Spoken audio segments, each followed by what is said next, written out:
C'est important d'être productif au travail pour bien gérer son temps et son énergie pour pouvoir le mettre au service de la résolution des grands enjeux urgents et importants de société.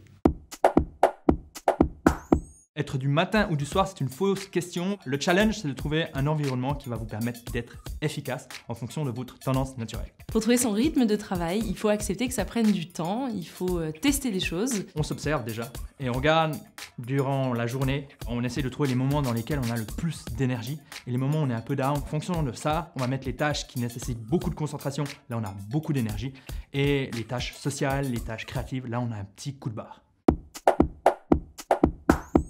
Pour réussir à prioriser mes tâches, je me définis des objectifs par trimestre, par mois et éventuellement par semaine. Le soir, avant de quitter mon job, je vais planifier les 6 tâches du lendemain, les 6 tâches les plus importantes à réaliser. Tout ce qui ne rentre pas dans la priorisation de ces choses les plus importantes, je les fais en dernier. De cette manière, ça me permet de vraiment déconnecter, d'avoir l'esprit tranquille pour ma soirée. Le truc qui a changé un peu ma vie, c'est de ne plus avoir un agenda et une to-do list séparés, mais de mixer les deux. Sur des sujets de fond, sur des sujets complexes, des sujets de stratégie, vous allez avoir besoin de temps pour vous concentrer. Donc, moi, ce que je fais dans ces cas-là, c'est d'avoir des plages longues de travail. Quand on travaille sur un ordinateur, il y a toutes ces tentations, Facebook, LinkedIn, Instagram, Gmail, etc.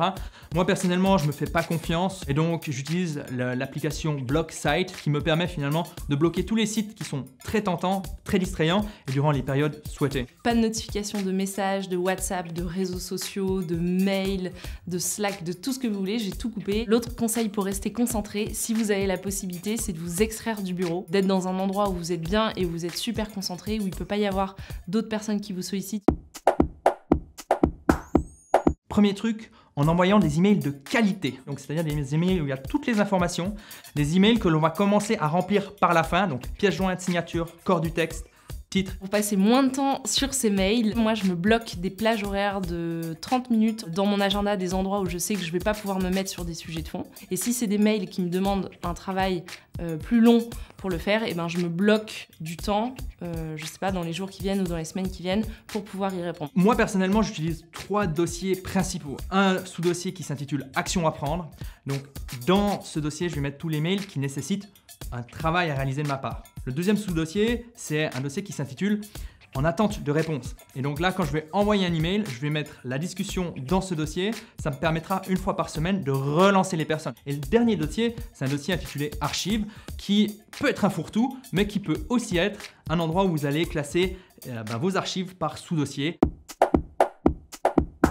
Comment apprendre à dire non? Le premier truc à se dire, c'est que beaucoup de personnes n'y arrivent pas. Et donc, à partir du moment où vous arriverez à dire non, ces personnes vont vous respecter. Je me réfère toujours à 2 choses. La première, c'est mes objectifs du trimestre, du mois, de la semaine.